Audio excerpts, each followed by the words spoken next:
মহেশতলা দিকে নজর রাখতেই হচ্ছে। অশান্তির পর থমথমে মহেশতলা।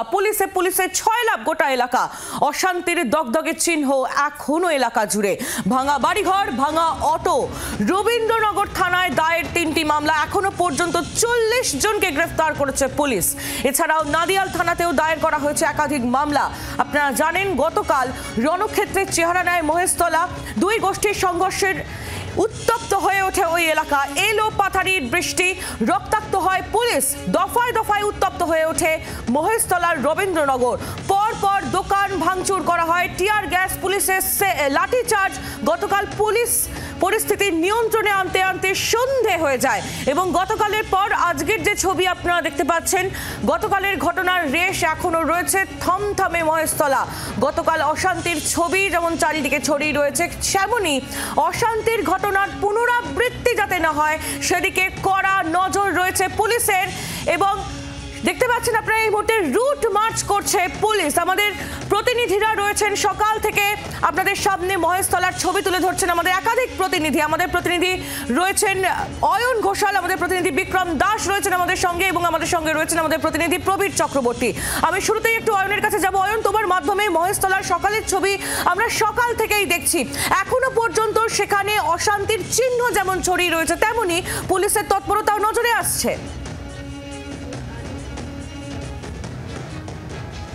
অশান্তির চিহ্ন দেখাবো সরাসরি তোমার মাধ্যমে জি24 ঘন্টার দর্শকদের। আমরা এই মুহূর্তে রাজু মাহাতোর বাড়িতে দাঁড়িয়ে রয়েছি। আকরা বাজার, তার ঠিক পেছনে রাজু মাহাতোর বাড়ি। তিনি পেশায় বাজারের একজন সামান্য সবজি বিক্রেতা। অতি কষ্টে নিজে একটা টালির চালের বাড়ি বানিয়েছিলেন। এই বাড়িটার এই মুহূর্তের এই অবস্থা। গতকাল প্রায় 4 থেকে 4.5 ঘন্টা এলো পাথারি ইট বৃষ্টি হয়েছে তার বাড়িতে। তার ছেলের মাথা ফেটে গেছে এবং সেখানেই ক্ষান্ত না হয়ে এই সমস্ত দুষ্কৃতীরা তার ছেলেকে বেদম মেরেছে। किसने पीटा आपको? लालटू है, फिरोज है, बेजी है, सयादा है। के खिलाफ थाने में कंप्लेंट दर्ज किया आपने?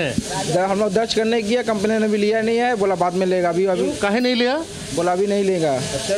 और जब यहाँ पड़ी हो रहा था, इटा पता चला था, पुलिस को फोन करा, जब सब कुछ हो गया तब। टूटा फूटा मकान है, कैसे रह पाइएगा? घर में बच्चे हैं, औरत है। क्या उस लोग तो बोले कुछ कोई सहायता नहीं, कोई पार्टी वगैरह नहीं कुछ। भाई आपका कारोबार क्या है, आप क्या करते हैं? सब्जी सब बिक्री करते हैं, व्यवसाय करते हैं। और রাজু মাহাতোর বাড়ির ভেতরে দেখাবো, তার আগে বাইরে দেখো। এই সাইজের ইট পড়েছে রাজু মাহাতোর বাড়িতে। এই সাইজের ইট পড়েছে রাজু মাহাতোর বাড়িতে। তার পরিণতি কি? সরাসরি তার ঠাকুর ঘরে ঢুকবো। আমরা এই মুহূর্তে ঢুকছি রাজু মাহাতোর ঠাকুর ঘরে। এই মুহূর্তে ঠাকুর ঘরের সেই ছবি। ছাদ ফেটে গেছে, ছাদ থেকে ইট বৃষ্টি হয়েছে। বাড়ির চতুর্দিক থেকে কন্টিনিউয়াসলি ইট মারা হয়েছে। বাড়ির সমস্ত টালির চাল যেগুলো ভেঙে গেছে সেগুলো রাজু মাহাতো জমিয়ে রেখেছেন একটা জায়গায়। যদি ক্ষতিপূরণ পাওয়া যায় এই ক্ষীণ আশায় জমিয়ে রেখেছেন। এখন প্রশ্ন হচ্ছে, পুলিশ তো কমপ্লেন নেয়নি, তাহলে কমপ্লেন নেবে, তারপরে তার কত ক্ষতি হয়েছে সেই ক্ষতির পরিসংখ্যান সেগুলো মেজার হবে, তারপরে তার ক্ষতিপূরণ পাওয়ার কথা। রাজু মাহাতোর মতো এরকম অন্তত 40 থেকে 50টা অসহায় পরিবার এই মুহূর্তে মহেশতলা আকরা এলাকাতে, তারা প্রত্যেকে আতঙ্ক এবং ত্রাসের প্রহর গুনছেন। এবং তাদের মাথার ওপর যে ছাদ, এই ছাদ এইভাবে ভেঙে পড়ে আছে। এই অবস্থায় বর্ষাকাল আসন্ন, মৌসুমি বায়ু যে কোনো মুহূর্তে প্রবেশ করবে দক্ষিণবঙ্গে। এই বৃষ্টির মধ্যে এই পরিবারের মহিলা, বৃদ্ধ, তাদেরকে নিয়ে কোথায় থাকবেন তিনি? এই প্রশ্ন এই মুহূর্তে তার কাছে লাখ টাকার প্রশ্ন, যার কোনো সদুত্তর এখনো পর্যন্ত পাওয়া যাচ্ছে না। আইলি একেবারে অয়ন, তোমার মাধ্যমে সেই ছবি আমরা দেখতে পাচ্ছি। দেখুন কি পরিস্থিতি। মহেশতলার একাধিক বাড়িতে এখন এরকম ছবি, যে বাড়িগুলি গতকাল অশান্তির ঘটনায় ক্ষতিগ্রস্ত হয়েছে, সেই ছবি আমরা দেখছিলাম। এই ছবি দেখতে দেখতেই আমাদের অপর প্রতিনিধি বিক্রম দাসের কাছে চলে যাবো। বিক্রম, পুলিশে 6 লাভ গোটা এলাকা। সকাল থেকে সেখানে টহল দিচ্ছেন পুলিশ কর্তারা, কিন্তু সাধারণ মানুষ তারা কি এখনো পর্যন্ত আশ্বস্ত হতে পেরেছেন? আমরা একটু আগে একজনের বক্তব্য শুনছিলাম, পুলিশ তার কমপ্লেন নেয়নি বলে অভিযোগ করছেন তিনি। যেই পুলিশকে আজকে টহল দিতে দেখা যাচ্ছে, বিভিন্ন জায়গায় রুট মার্চ করতে দেখা যাচ্ছে, গতকাল কিন্তু এই পুলিশকে দেখা যায়নি বলেই অভিযোগ করছে স্থানীয় বাসিন্দারা। এই মুহূর্তে আমি দাঁড়িয়ে রয়েছি সন্তোষপুরের বিধানগড়ে, একেবারে যে সন্তোষপুর নিউ রোড, সেই নিউ রোড লাগোয়া একেবারে যে সমস্ত অ্যাপার্টমেন্টগুলি রয়েছে, একেবারে রেসিডেন্সিয়াল অ্যাপার্টমেন্ট, প্রত্যেকটি অ্যাপার্টমেন্টে কার্যত পাথর বৃষ্টি করে ভাঙচুর করা হয়েছে। তুমি দেখতে পাচ্ছ কিভাবে ভাঙচুর করা হয়েছে রাস্তার ধারের এই অ্যাপার্টমেন্টগুলোতে। এবং যারা এখানকার আবাসিকরা তারা কিন্তু কার্যত এই মুহূর্তে আতঙ্কিত, এতটাই আতঙ্কিত যে তারা বাড়ির বাইরে বেরিয়ে এসে দাঁড়িয়ে রয়েছেন, কারণ তারা কি করবেন এর পরবর্তী ক্ষেত্রে তারা বুঝতে পারছেন না। তারা নিরাপত্তাহীনতায় ভুগছেন, কারণ পুলিশকে বারবার ডাকা সত্ত্বেও পুলিশ এসে পৌঁছায়নি, পুলিশ আসেনি বা পুলিশের দেখা পাওয়া যায়নি, এমনটাই অভিযোগ করা হচ্ছে। আমি আসবো স্থানীয় বাসিন্দাদের কাছে, আবাসিকদের কাছে, এবং জিজ্ঞেস করবো গতকাল যে ভয়াবহতা দেখলেন সেখানে কারা এই ঘটনা ঘটালো, কি মনে হচ্ছে? এখানে যে সমস্ত মানে কিছু মুসলিম যে ছেলে, ঠিক আছে, খুব এত ইট বৃষ্টি করেছে এইখানে আমার দোকান দেখতে পাচ্ছেন, দোকানে অহেতুক ইট বৃষ্টি হলো, এইখান থেকে সব চেম্বারের সমস্ত ইট বৃষ্টি করে সব ফাটিয়ে দিয়েছে। ওইখানে আমার পাশে বাড়ি সব কাঁচগুলো সব ভেঙে দিয়েছে, নিচে চেম্বারে সব কাঁচ ভেঙে দিচ্ছে। কারা করেছে আমরা জানি না, আমাদের এখানকার এলাকারই কিছু হবে, কিন্তু আমরা জানি না, বলতে পারছি না এরা কারা কি। ঘন্টার পর ঘন্টা ধরে তাণ্ডব লীলা চললো, পুলিশ কোথায় ছিল? পুলিশের দেখা পেয়েছে? কালকে বেলা 12টার সময় আকরা ফটকাটা গন্ডগোল শুরু হয়।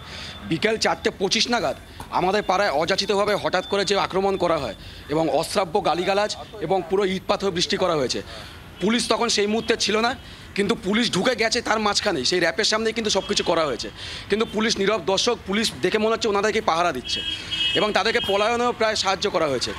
পুলিশকে লাঠিচার্জ করতে দেখেছেন? কোথাও পুলিশকে লাঠি উঁচিয়ে তারা করতে দেখেছে? পুলিশের লাঠি ছিল না, পুলিশের বন্দুক ছিল না, পুলিশ নীরব দর্শকের মতন দেখেছে। আমরা দেখতে পাচ্ছি, আমরা বলছি পুলিশকে, অনুরোধ করছি যে আপনারা নামুন, নেমে আপনারা করুন। পুলিশের কোনো ইয়ে নেই, পুলিশের কোনো ভূমিকাই ছিল না। আবাসিক একজন, তাদেরও বাড়ি ভাঙচুর করা হয়েছে। আমি জানবো তার কাছ থেকে কতটা ভয়ের মধ্যে, আতঙ্কের মধ্যে রয়েছে।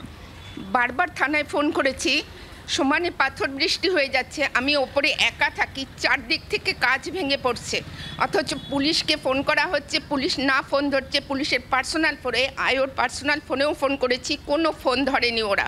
বৃষ্টির পর ইট বৃষ্টি হয়ে গেছে, আমার কাছে সেগুলো তোলাও আছে, বাড়িতে কাজ ছত্রছান। কারা ভাঙচুর? কারা কি করে বলবো, আমি তো ঘরের মধ্যে বন্ধ।